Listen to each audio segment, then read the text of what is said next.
Alors, bonjour à tous et à toutes. Nous sommes réunis aujourd'hui pour une heure de webinaire sur la thématique suivante, qui est l'éco-conception des emballages en ameublement. Quel avenir pour les plastiques?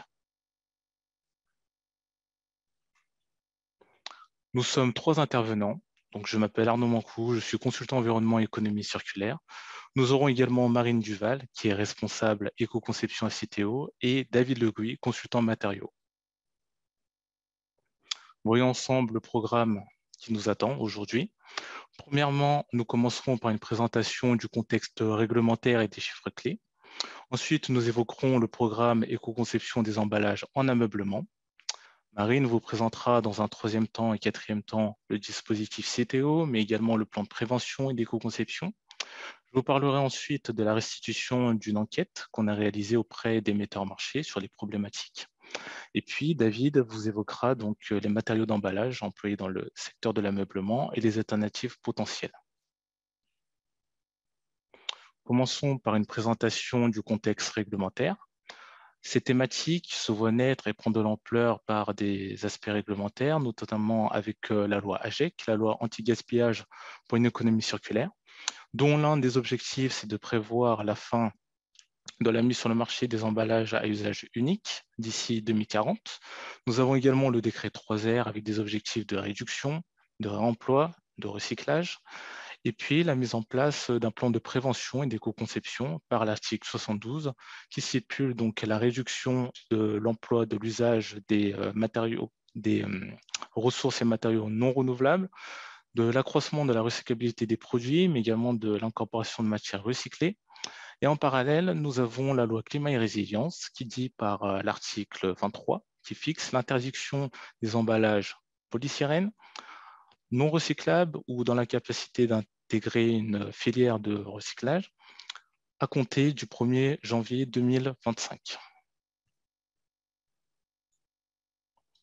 Voyons ensemble quelques chiffres clés. Premièrement, la production mondiale de plastique. Celle-ci ne cesse de grandir, de progresser. En 20 ans, celle-ci a doublé. En 2000, nous avions 180 millions de tonnes de plastique produit et en 2018, 360 millions de tonnes. Observons maintenant la répartition des usages des plastiques en Europe en 2019. Pour une demande de 51 millions de tonnes, nous avons comme application prédominante le packaging, des emballages, à hauteur de 40%, cela représente environ 20 millions de tonnes. Il existe une diversité de matériaux plastiques dont les principaux employés pour des applications emballage sont le polyéthylène, le polypropylène, le polystyrène, le PET.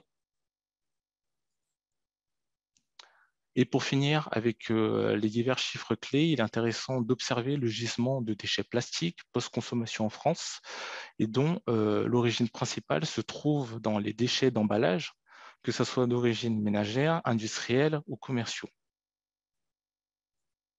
On comprend bien par l'ensemble de ces chiffres clés l'importance d'une réglementation afin de limiter et de réduire la consommation des emballages plastiques, mais également leur utilisation. Voyons ensemble le programme éco-conception des emballages en ameublement. Tout d'abord, j'aimerais vous présenter les principaux objectifs de ce projet qui consiste à sensibiliser la filière, mais également à identifier les bonnes pratiques et les diffuser, mais également les enjeux et les diverses problématiques. Tout d'abord, nous avons un objectif de formalisation des problématiques qui se déroule en deux actions.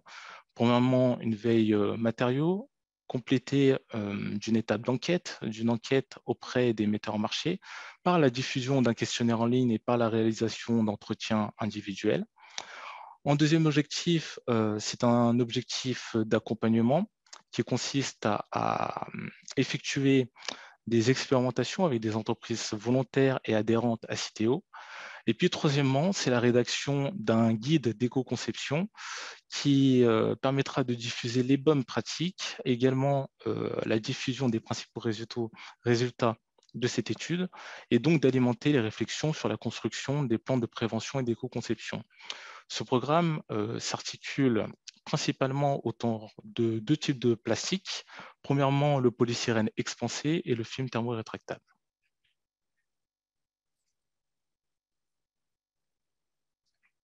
Concernant les partenaires du programme, donc le FCBA pilote ce projet. Nous avons des représentants des professionnels et des organismes, tels que Citeo qui est cofinanceur de ce projet. Nous avons la Blanc français, la FNEM, et en tant qu'entreprise pilote, nous avons Optimum, Gauthier et Roche-Beaubois. Je laisse donc la parole à Marine qui va vous évoquer donc le dispositif Citeo et les plans de prévention et d'éco-conception. Merci Arnaud. Donc, bonjour à tous. Donc, Marine Duval, ingénieure éco-conception chez Citeo.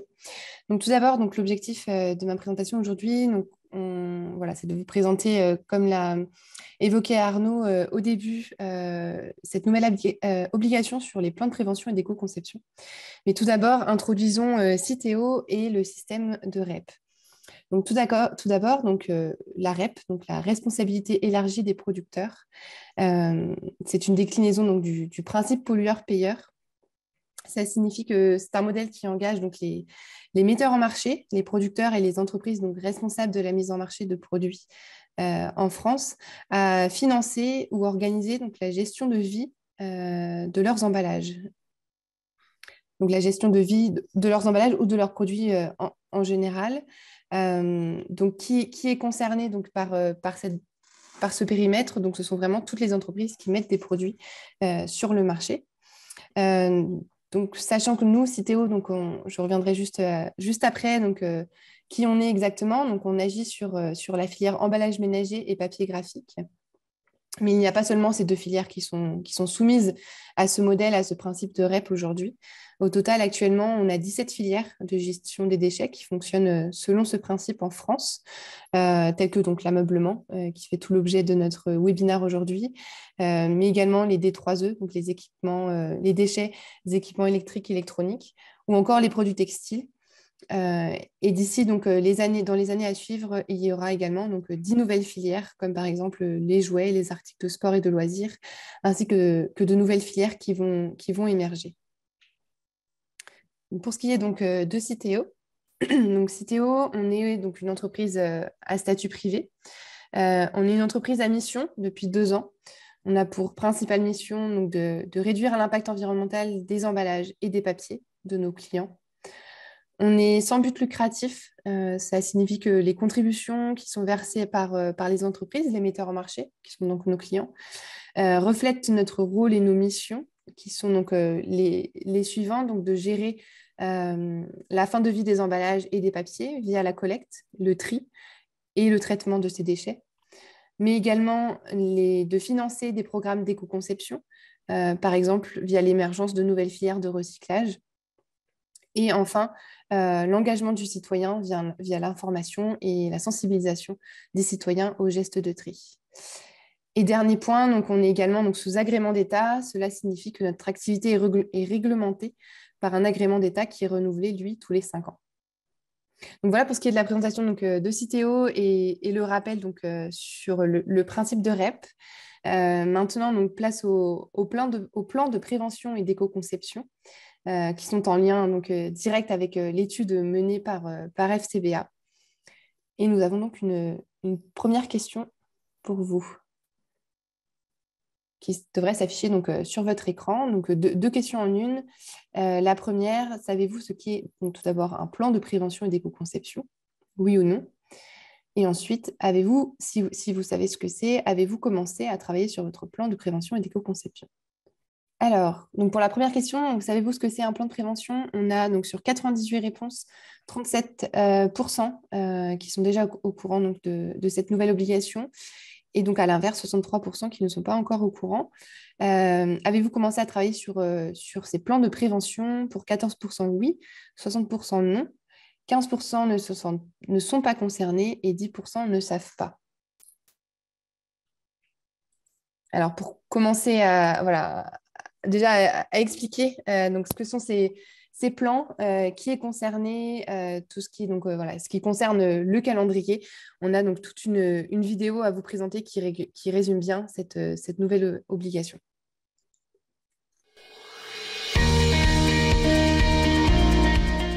L'article 72 de la loi anti-gaspillage et pour une économie circulaire fixe l'obligation pour tous les producteurs soumis au principe de responsabilité élargie du producteur d'élaborer et de mettre en œuvre un plan de prévention et d'éco-conception. Cet article de loi a pour but de contribuer à réduire l'usage de ressources non renouvelables, d'accroître la réutilisation de matières recyclées et d'accroître la recyclabilité des produits. Un plan de prévention et d'éco-conception, c'est quoi?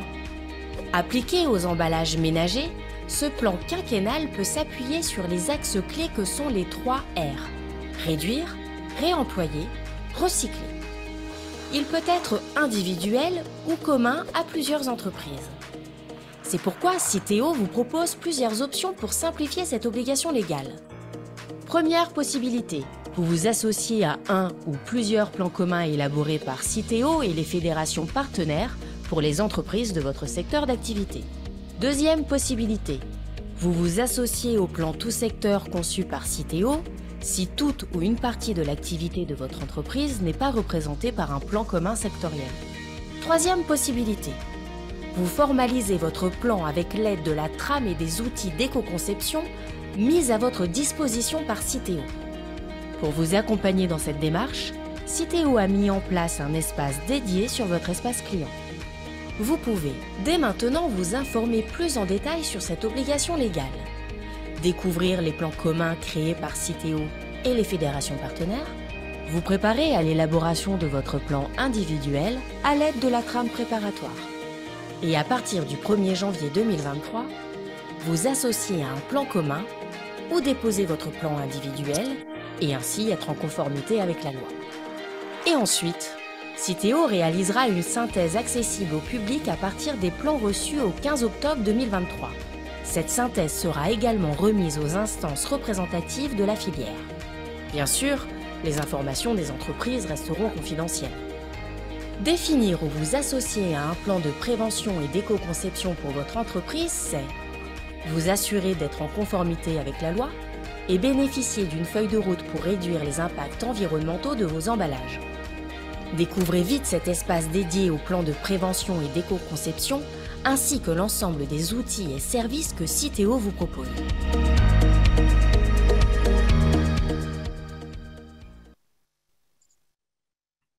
Merci Arnaud. Donc, voilà, donc pour ceux qui n'étaient pas au courant de cette obligation, j'espère que ça répond donc à plusieurs de vos questions. La slide juste avant, pardon, j'avais remis donc l'article 72 en question. Donc, comme présenté dans la vidéo, ça concerne tous les producteurs à partir du moment où ils mettent des produits en marché en France. Donc, ça concerne bien toutes les REP. Si une entreprise est soumise, par exemple, à la REP ameublement et à la REP emballage ménager, elle devra donc fournir un plan à remettre à chacun de ces éco-organismes sur la partie emballage ménager et sur la partie ameublement également. Donc, on a deux types d'obligations. L'obligation donc, du metteur en marché qui est attendue sur l'élaboration et la mise en œuvre de ce plan de prévention et d'éco-conception. Le but principal étant donc d'agir sur les 3 R, donc que ce soit donc la réduction de l'usage de ressources non renouvelables, accroître l'utilisation de matières recyclées et accroître la recyclabilité des produits. Et ensuite, une obligation côté éco-organisme. Donc, l'éco-organisme peut, s'il souhaite, donc, élaborer un plan commun à l'ensemble de ses adhérents, mais il est attendu donc, sur la collecte des plans individuels et communs qu'il reçoit de ses clients pour ensuite en publier une synthèse accessible au pouvoir public. Donc, en termes de calendrier, donc cet article rentre en vigueur au 1er janvier 2023. Mais comme présenté donc, dans la vidéo, Citeo, donc, pour la partie emballage ménager et papier graphique, on vous laisse jusqu'au 15 octobre. Vous avez jusqu'au 15 octobre pour vous mettre en conformité. 15 octobre 2023, puisque fin 2023, nous devons remettre donc, cette synthèse en fonction des plans qu'on a reçus. Donc, vous avez du 1er janvier au 15 octobre 2023 pour vous mettre en conformité. Ensuite, donc, comme c'était donc, décrit dans l'article, notre obligation est de récolter les plans, mais on a décidé donc, d'aller un petit peu plus loin et de vous proposer un dispositif d'accompagnement complet. C'est-à-dire qu'on vous propose donc, des plans communs. Donc, Sachant donc, que Citeo, pour rappel, on couvre donc, le périmètre emballage ménager et le périmètre papier graphique. Donc, dans un premier temps, je vous présente ici donc, le dispositif d'accompagnement sur la partie emballage, sachant que c'est donc à noter que ces plans couvrent bien tous les matériaux, pas uniquement les matériaux, les emballages plastiques, mais vraiment tout type de matériaux, plastiques et autres. Donc, le dispositif d'accompagnement proposé par Citeo est le suivant. Donc, tout se passe à travers, voilà, pour ceux qui sont déjà donc, clients chez nous, tout se passe à travers le portail client Citeo. Il y a un espace dédié au plan de prévention des conceptions qui a été créé et vous pouvez vraiment retrouver toutes les informations et notamment la vidéo qui a été diffusée juste avant sur cet espace. Mais voilà, pour résumer notre accompagnement, donc on vous propose des plans communs qu'on appelle SEC. Pardon, c'est la diapo juste avant, toujours sur les emballages. Donc, des plans communs qu'on appelle sectoriels, qu'on a rédigés donc, qu'on rédige nous, Citeo, en partenariat avec les fédérations professionnelles et qui permettent en fait de rentrer dans les contraintes spécifiques de chaque secteur. Donc, on a une liste de secteurs, que ce soit aussi bien alimentaire que non alimentaire. Et donc, pour la partie ameublement, donc on a un plan commun sectoriel qu'on nomme donc ameublement, électroménager, bricolage, qui sera réalisé et rédigé par Citeo. Et la rédaction s'appuiera donc sur les travaux réalisés avec la FCBA, dont Arnaud vous dévoilera une partie des résultats ensuite. Donc voilà pour ce qui est des plans communs sectoriels. Donc vous aurez la possibilité de vous associer à des plans communs pour couvrir vos secteurs d'activité. Si jamais votre secteur d'activité n'est pas représenté par un plan sectoriel, vous avez la possibilité de vous associer à un plan commun qu'on appelle tout secteur, qui viendra couvrir donc, tout secteur d'activité. Ou bien vous avez la possibilité donc l'autre option énoncée dans l'article de loi, l'option du plan individuel. Et là également, on vous accompagne dans la rédaction de votre plan individuel, puisque sur votre espace client, vous aurez donc un formulaire en ligne à partir de début 2023, un formulaire en ligne à compléter afin de réaliser votre plan individuel. Donc après, voilà, c'est complètement libre à vous de choisir le dispositif que vous souhaitez, entre plan commun ou bien plan individuel, sachant que voilà, pour s'associer à un plan commun, pour remplir votre plan individuel, et donc se mettre en conformité avec cet article 72, tout se passe sur le portail client. En termes donc, de synthèse, comme je l'ai dit tout à l'heure, vous avez donc jusqu'au 15 octobre pour remettre votre plan, pour qu'ensuite Citeo remette une synthèse au pouvoir public fin 2023. Ensuite, donc, pour ce qui est de la partie papier graphique, voilà, c'est le même principe. La seule petite différence, c'est qu'aujourd'hui, en termes de plan commun, on n'a pas de plan commun sectoriel à vous proposer.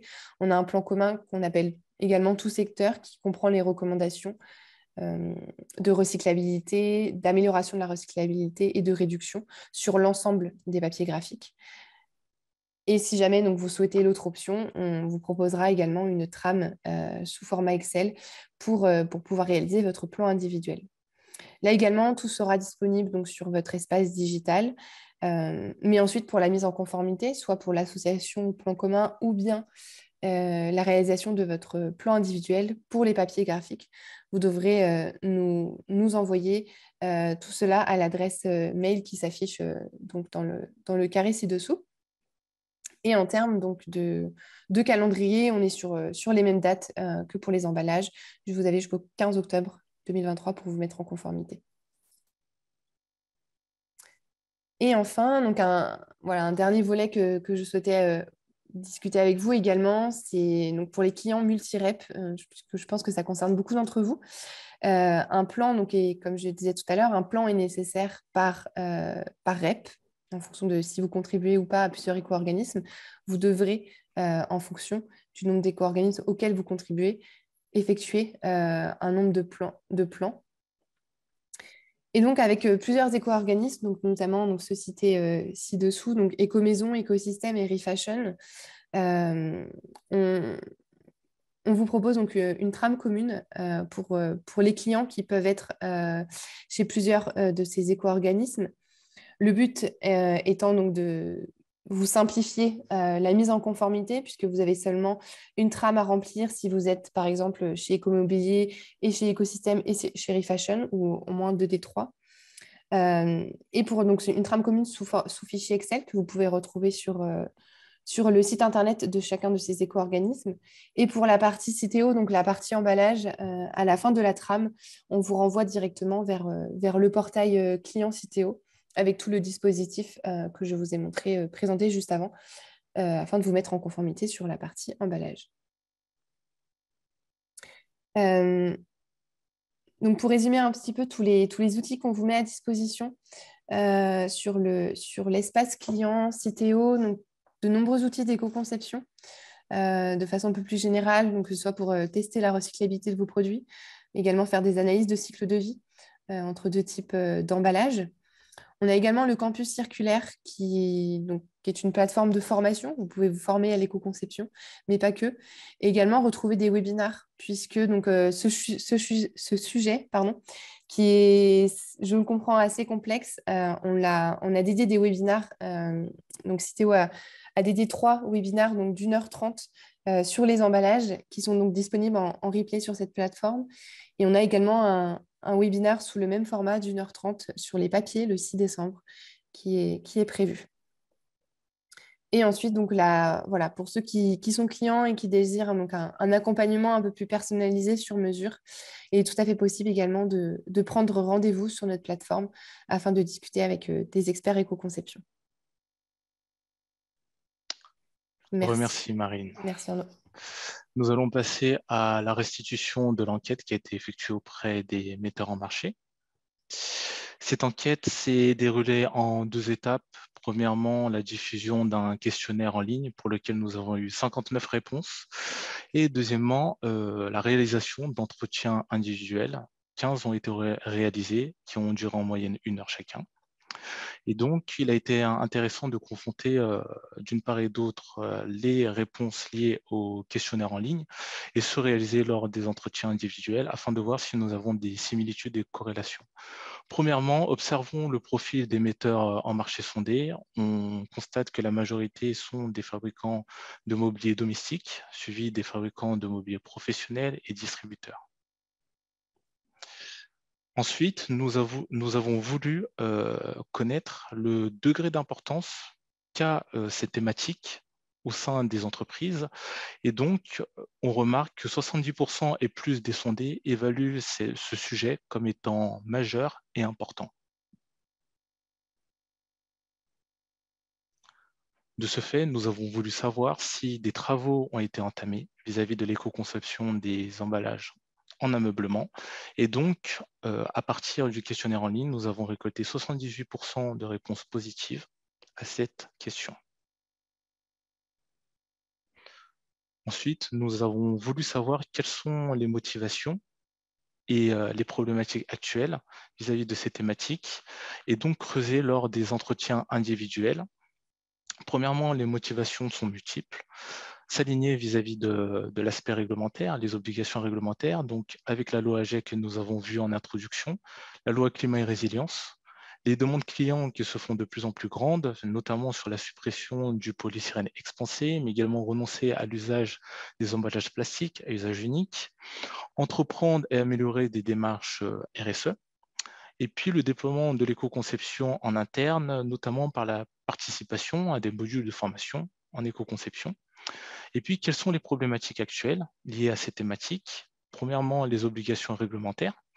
Deuxièmement, préserver l'intégrité du produit, puisque aujourd'hui, remplacer un matériau d'emballage par un autre, ça pose diverses questions. Tout d'abord, en termes de fonctionnalité, en termes de propriété mécanique, est-ce qu'on peut préserver l'intégrité du produit? Un enjeu également sur le développement d'un flux de distribution qui est le e-commerce, donc un enjeu lié à la logistique. Un enjeu financier avec le coût de l'emballage, le changement potentiel de process, et puis la contrainte sur le temps de production. Nous avons donc demandé ensuite quels étaient les emballages plastiques utilisés par les entreprises. Et donc, il en ressort 3 utilisés les plus systématiquement. Premièrement, le film PE à 28% avec le cerclage PP à 26%, suivi du sachet en polyéthylène à 12%, Et puis, les 3 matériaux plastiques les plus souvent utilisés sont le film PE à 33%. Nous avons les cales en polystyrène à 22% et le cerclage PP à 19%. Maintenant, j'aimerais vous solliciter de nouveau. Selon vous, le polystyrène expansé est-il facile à substituer, à supprimer des emballages en ameublement?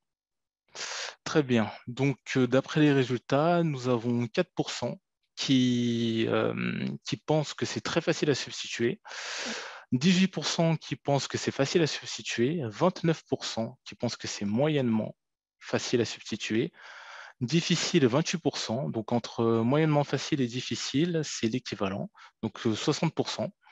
Et des personnes qui ne savent pas, nous avons 20%. Alors, voyons ensemble les résultats de l'enquête. Donc, ces données sont issues du questionnaire. Nous avons, concernant le polystyrène expansé, 5%, donc c'est en lien avec le sondage qui a été passé à l'instant, qui pensent que c'est très facile à substituer. Nous avons 22% qui pensent que c'est facile, 33%, soit un tiers, qui pensent que c'est moyennement facile. Et concernant les autres matériaux, la boîte de blister PET, 12% pensent que c'est facile de substituer. Nous avons également 5% pour le cerclage PP. Et puis en termes de matériaux faciles à substituer, nous avons donc les cales en polystyrène expansé, les cales en polyéthylène expansé, nous avons les boîtes de blister en PET et les divers sachets plastiques. Et donc, il a été intéressant de creuser ce sujet lors des entretiens individuels et de savoir quels sont aujourd'hui les projets en cours menés par les entreprises et les solutions mises en place. On constate que la principale solution qui est explorée ou mise en place est la substitution par du carton. Je peux citer quelques exemples, tels que la substitution des cales en polystyrène expansé par des cales carton alvéolaires ou des cales carton spécifiques, la substitution des sachets plastiques par des sachets Kraft ou par des enveloppes en carton. Nous avons également comme piste qui est explorée l'augmentation du taux d'incorporation de matières recyclées, notamment dans le film polyéthylène. Et puis également l'emploi de matériaux réutilisables tels que les caisses en bois réutilisables ou des caisses en plastique réutilisables. Et donc, afin de valider l'ensemble de ces projets, des tests et des mesures de contrôle sont effectués. Ces tests suivent soit des normes ou soit sont réalisés de façon empirique. Le principal test qui est effectué vis-à-vis de l'emballage et du couple produit-emballage est le test de chute. C'est un test incontournable, suivi des tests de basculement, des tests de transport, des tests de vibration. Et en interne, nous travaillons actuellement sur un comparatif de cahier des charges de distributeurs pour savoir quels sont les tests qui sont effectués et notamment les normes associées. Et puis, pour finir, la dernière donnée que nous voulons vous partager vis-à-vis de cette enquête, c'est quels sont les produits les plus touchés par de la casse ou de la dégradation lors des divers transports et manipulations, donc à partir du moment où le produit est emballé, quitte l'usine, jusqu'à la livraison chez le client. Nous avons 2 types de dégradation principales. Premièrement, les chocs en coin, qui concernent les meubles en kit, les plans de travail, les plans de toilettes, façades, vêtements des canapés, avec la dégradation de l'emballage.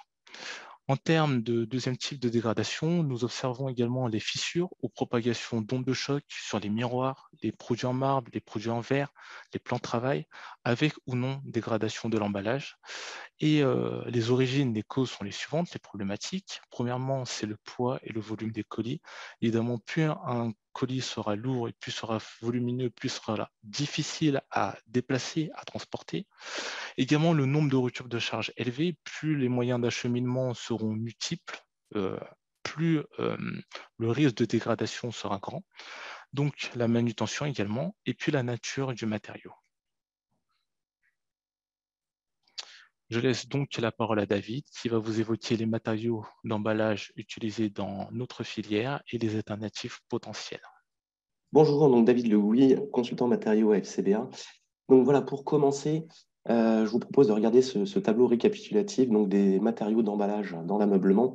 Donc normalement, aucune surprise pour ceux qui travaillent dans l'ameublement. On va retrouver un certain nombre de typologies, de fonctions, donc notamment tout ce qui va être calage, protection des chocs. On retrouve bien évidemment le polystyrène expansé, mais également des mousses polyéthylène, également des films mousses Doufline qui sont en polyéthylène, des coins de protection souvent en polystyrène ou PVC. Donc ça, c'est des produits effectivement qu'on connaît bien. De la même façon, tout ce qui va être enveloppe des produits, donc tout ce qui est sachet plastique, les blisters dont Arnaud parlait aussi, donc en PET ou d'autres matériaux qu'on peut retrouver encore. Les films thermorétractables qui font le sujet de cette étude. Mais également, donc, là, on a pu voir énormément de produits donc, à base plastique, mais il existe aussi un grand nombre de matériaux d'emballage d'autres natures. Typiquement, toujours sur la fonctionnalité calage, protection des chocs, on peut retrouver des chutes de panneaux de particules, mais également, et ça on connaît bien, le carton sous différentes formes pour pouvoir caler, envelopper, etc. Donc du carton sous forme de cornière, du carton alvéolaire, pardon, simple ou double cannelure, etc. Mais souvent, c'est vrai, quand on parle de matériaux, on a tendance à penser vraiment au gros des matériaux, mais on oublie souvent la partie, on va dire, assemblage, donc tout ce qui va permettre de maintenir ces matériaux ensemble. Et là, par contre, on peut retrouver encore un certain nombre de produits à base plastique, notamment des colles, mais également du ruban adhésif, cerclage polypropylène, bon, et des agrafes qui sont plutôt métalliques. Donc tout ça pour dire qu'effectivement, sur ce projet, on se focalisait principalement sur tout ce qui est polystyrène expansé et les films thermorétractables, mais les matières plastiques se retrouvent vraiment un petit peu partout. Donc, diapositive suivante, s'il te plaît, Arnaud. Merci. Donc maintenant, ce que je vous propose de regarder, c'est vraiment là, ce sont les conclusions de la veille que nous avons réalisées. Donc, j'ai intitulé ça donc, les alternatives potentielles, vraiment avec une emphase sur le potentiel, parce que comme là, Arnaud l'a très bien souligné à travers les enquêtes et autres, aujourd'hui, malheureusement, on ne peut pas substituer directement le polystyrène expansé par un autre matériau et avoir exactement les mêmes performances, qu'elles soient mécaniques ou même les mêmes coûts, etc. Donc, c'est là où j'insiste assez lourdement, c'est que bien évidemment, il y a des solutions qu'on a pu identifier mais qui existent déjà. Je pense notamment à tout ce qui est utilisation de matières à base de carton. Ça peut répondre à un grand nombre de problématiques pour l'emballage et s'affranchir des matières plastiques. D'ailleurs, on a pu le voir là dans les questionnaires, il y a quand même certain nombre de personnes, y compris aujourd'hui dans le webinaire, qui pensent que s'affranchir du PSE est facile, ou voire très facile. Mais effectivement, dans l'ameublement, on a quand même énormément de typologies de produits différents, des cas particuliers, des flux de logistique différents, que ce soit de la vente en magasin, en ligne, etc. Donc, malheureusement, la grande conclusion, c'est qu'il n'y a pas une solution unique, la réponse à toutes nos problématiques, qu'elles soient économiques ou mécaniques. Ceci étant dit, donc on a regardé un petit peu donc tout ce qui existait, donc à la fois des produits, des matériaux qui étaient commercialisés, mais également il y a un grand nombre de développements qui sont en cours. Je pense notamment à des mousses biosourcées. Il y a un certain nombre de projets en cours qui devraient voir le jour là très prochainement. Et donc, bien évidemment, notre veille, on s'est attardé sur des matériaux biosourcés. L'idée, ce n'est pas de revenir sur d'autres matériaux. Donc, biosourcés, principalement en base cellulose, mais également aussi des bases plutôt amidon, du mycélium ou d'autres. Je pense notamment, vous avez un exemple tout en bas, peut-être certains connaissent Lactips, qui est à base de protéines de lait. Donc voilà, plein de sources différentes. Et aussi donc des applications. Ce qu'on a pu voir dans la veille, c'est globalement, pour l'instant, on a surtout des solutions qui vont s'attaquer au problème du calage, la gestion des chocs, mais très peu de solutions, en tout cas viables actuellement, sur tout ce qui va être le film. Le sachet reste à discuter dans le sens où, sur de la toute petite quincaillerie qui ne serait pas volumineuse, pas lourde, etc., on pourrait imaginer tout simplement utiliser du papier ou du carton, etc.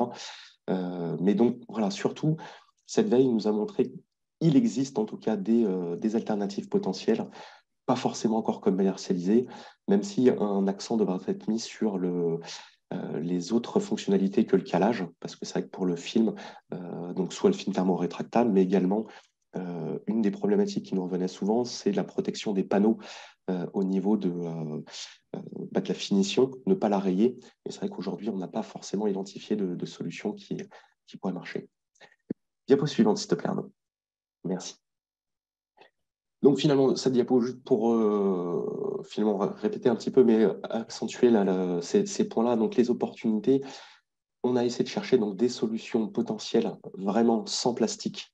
J'insiste parce que je en reparlerai juste un petit peu après. Et ce qui est intéressant aussi, c'est que comme le précise donc, la loi AGEC et nous l'impose, il ne faut pas que ces solutions, ces matériaux alternatifs créent de nouveaux problèmes. Donc il faut qu'ils puissent s'intégrer dans des filières existantes de recyclage. Et donc c'est vrai que l'une des chances entre guillemets que l'on a, c'est que la plupart des projets qui soient par exemple en cours de développement, ces mousses à base de cellulose et autres, potentiellement, elles peuvent intégrer donc la filière de fin de vie papier carton. Bien sûr, tout ça, je laisserai Citeo commenter éventuellement. Ça se fait pas aussi simple, c'est pas aussi simple que ça. Il faut quand même s'assurer, faire des essais, etc. Mais en tout cas, c'est quand même assez encourageant. Et juste pour finir, donc les points de vigilance. Donc, comme je disais, malheureusement aujourd'hui, il y a beaucoup de pistes qui ont pu être identifiées. Il faudrait absolument vérifier leurs performances, notamment mécaniques et autres, dans les applications d'armement. Mais ces applications sont vraiment, d'ailleurs, je suis désolé, j'ai oublié un S, parce que c'est vraiment les applications. Il y a énormément, encore une fois, de produits différents, de cas différents. Et donc, c'est beaucoup plus compliqué qu'il en a l'air. Et pour finir, bien évidemment, le prix. Donc l'argent, toujours le nerf de la guerre. Il va falloir qu'on voit comment ça se passe à ce niveau-là. Parce que, par exemple, je montrais juste avant, il y avait une des pistes que beaucoup de gens connaissent déjà, donc à base de mycélium. C'est une solution qui peut être viable mécaniquement, mais par contre, un certain nombre l'ont essayé aussi. Et c'est vrai qu'aujourd'hui, en tout cas, les prix sont inabordables. Donc voilà. Donc, on a regardé vraiment les bases, des solutions à des matériaux à base non plastique. Et quand on a regardé un petit peu dans les autres secteurs, notamment tout ce qui peut être l'agroalimentaire ou d'autres secteurs de ce type, on a pu se rendre compte que finalement, certes, les fabricants d'emballage ont fait des gros efforts sur la diminution de l'utilisation des matières plastiques, mais elles n'ont pas disparu. Notamment, je pense, pour les produits alimentaires, tout ce qui va être fonctionnalité barrière. Donc, on va retrouver des films, notamment en PET. Alors, même si, effectivement, au niveau de la masse, c'est très faible par rapport à l'emballage global, les matières plastiques restent présentes. Également, pareil, pour un exemple, donc les sachets de sucre pour Daddy, où effectivement, il y a eu des efforts qui ont été faits. On a du Kraft qui est utilisé, mais il reste toujours un film polyéthylène, sans parler du bouchon qui lui-même reste en matière plastique. Donc, tout ça pour dire, c'est que quelque part, sur beaucoup de secteurs, les matériaux d'emballage, aujourd'hui, il n'y a pas de secteur qui est vraiment en avance et tout le monde se rencontre les mêmes problématiques. Et donc, s'affranchir du plastique, ça peut être très compliqué, y compris pour nous donc en ameublement, même si on a, entre guillemets, la chance de ne pas avoir certaines problématiques de fonctionnalité comme dans l'agroalimentaire. Mais donc, voilà, des solutions potentielles existent et donc on vous fera part plus tard de toutes les avancées des travaux. Et je te laisse la main, Arnaud, pour la suite justement du projet. Je te remercie, David. Et pour finir, nous allons donc évoquer les prochaines étapes de ce projet. Tout d'abord, actuellement, nous avons commencé l'expérimentation avec les entreprises pilotes. Un travail en amont est à faire. Donc, premièrement, une phase de discussion sur les problématiques liées à l'utilisation des emballages plastiques, mais éventuellement également à la non-utilisation. L'identification d'un produit ou typologie de produit. Par identification, l'entreprise utilise différentes méthodes telles que l'analyse des taux de SAV, le volume des ventes, potentiellement une analyse INDEC, remplir une fiche d'information afin qu'on puisse savoir la typologie de produit, la composition matériaux, la dimension du produit emballé, la dimension du produit sans emballage, composition de l'emballage actuel, quel est le flux de distribution, le type de dommage, l'origine du dommage. Toutes ces informations sont ensuite compilées et également des photographies produits donc, avec les différentes notions que nous venons d'évoquer auparavant. Et puis, nous avons un atelier sur site qui permet de découvrir donc, la chaîne de production et emballage. Donc, c'est vraiment suivre le parcours du produit à partir de son premier élément d'emballage jusqu'à qu'il sorte de l'usine et donc identifier les contraintes lors de ce parcours. Visite du transporteur principal, également savoir quelles sont les problématiques qu'il rencontre vis-à-vis des produits. Et puis donc, c'est la réalisation d'un état des lieux sur les projets en cours, apporter une expertise dessus, sur les problématiques et donc une veille matériaux. Les actions en 2023 sont les suivantes. La poursuite des expérimentations, une exposition matériaux et conférences donc, qui auront lieu pendant une journée, durant laquelle nous communiquerons donc, les résultats du projet, mais également des actions à venir. Également des témoignages d'entreprises du secteur de l'emballage, mais également des metteurs en marché de produits finis.